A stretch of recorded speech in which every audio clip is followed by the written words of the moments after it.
সংসদে জামাতকে রাজাকার বলেন। আপনি স্বাস্থ্য মন্ত্রণালয়ে থাকতে পারবেন কিনা সেটাই আগামী দিনে সমস্ত ডাক্তাররা এবং জনগণ সিদ্ধান্ত নেবে।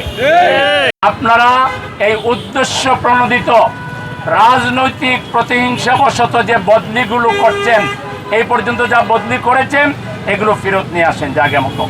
আর ফার্দার একটা যদি রাজনৈতিক প্রতিহিংসা বশীভূত হয়ে যদি একটা বদলি করেন, আমরা চিকিৎসকদেরকে সাথে নিয়ে রাস্তায় এরকম শান্তিপূর্ণ মানববন্ধন করব না। তখন আমরা একটা বিগড়াস প্রতিবাদ শুরু করব এবং আপনারা সেই তখন বাধ্য হবেন আপনাদের এই যে দুর্নীতি এবং আপনাদের এই যে বদলি বাণিজ্য, এই যে মানুষ যাতে তারা সাহসী কথা বলতে না পারে, মানুষ যাতে নীরবে আপনাদেরকে মেনে নেয়, এই জন্য সাহসীদেরকে আমরা ঢাকা থেকে সরাই দিতে চান। আপনারা পেরিফেরিতে পাঠিয়ে দেখেন, ওগুলো কি বাংলাদেশের বাইরে? ওখান থেকে যেখানে পাঠাচ্ছেন সেখান থেকে মুভমেন্ট শুরু হবে এবং মুভমেন্ট সারা বাংলাদেশ থেকে একত্রিত করে ঢাকায় আমরা বড় ধরনের আন্দোলন করতে বাধ্য হব। আজকে শুধু দাবি জানালাম যে অবিলম্বে সকল দুর্নীতি বন্ধ করতে হবে। যন্ত্রপাতি কেনার ক্ষেত্রে, নিয়োগের ক্ষেত্রে দক্ষতা, যোগ্যতা, অভিজ্ঞতা, জ্যেষ্ঠতাকে বৃদ্ধাঙ্গুলি দেখিয়ে নিজের দলীয় আজকে প্রশাসনকে পুরা দলীয়করণ করেছে। এটা কি এক দলের বাংলাদেশ? এটা কোনো ব্যক্তি, কোনো বিশেষ দলের বাংলাদেশ? এটা 18 কোটি মানুষের বাংলাদেশ। আপনারা কিভাবে ক্ষমতায় এসেছেন জনগণ ভালো করে জানে।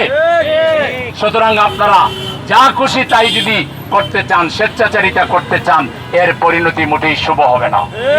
এজন্য আমরা অবিলম্বে সকল ধরনের দুর্নীতি বন্ধ করে, বদলি সিন্ডিকেট বন্ধ করে, আপনারা ন্যায্যতার ভিত্তিতে, ইনসাফের ভিত্তিতে আমরা এমন একটা ঢাকা চাই যে ঢাকা হবে ইনসাফের ঢাকা, যে ঢাকা হবে জনগণের অধিকার প্রতিষ্ঠার ঢাকা, যে ঢাকায় ন্যায় বিচার পাবে মানুষ, আর মানুষকে ঘুষ দিয়ে এবং কোন ধরনের কোন সিন্ডিকেটের শিকার হয়ে মানুষকে ক্ষতিগ্রস্ত হতে হবে না।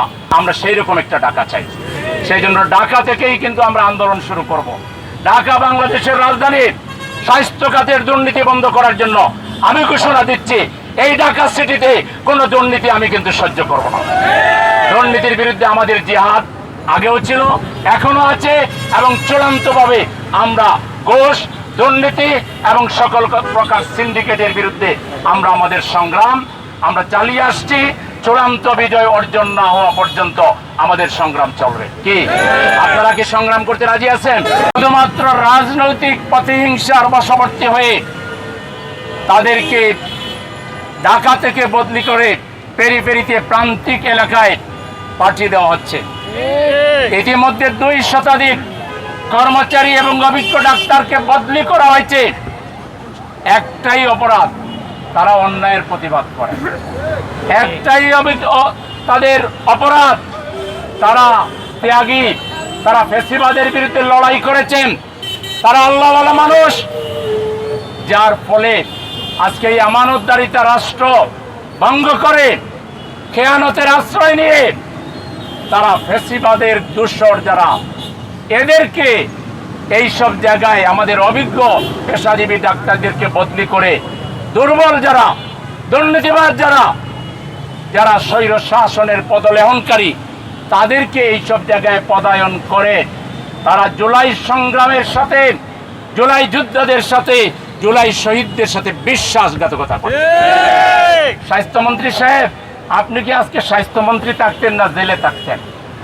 যাদের আন্দোলনে আপনি স্বাস্থ্যমন্ত্রী হয়েছেন তাদেরকে ঢাকা থেকে বদলি করেন, আপনার বদলির ব্যবস্থা আমরা করব। আপনি স্বাস্থ্য মন্ত্রণালয়ে থাকতে পারবেন কিনা সেটাই আগামী দিনে সমস্ত ডাক্তাররা এবং জনগণ সিদ্ধান্ত নেবে। আপনি হলেন স্বাস্থ্যমন্ত্রী, হামের চিকিৎসা দিতে পারেন না, টিকা দিতে পারেন না, সংসদে জামাতকে রাজাকার বলেন। আমরা আপনাকে ওই প্রথমবারের মতো একটু নমনীয়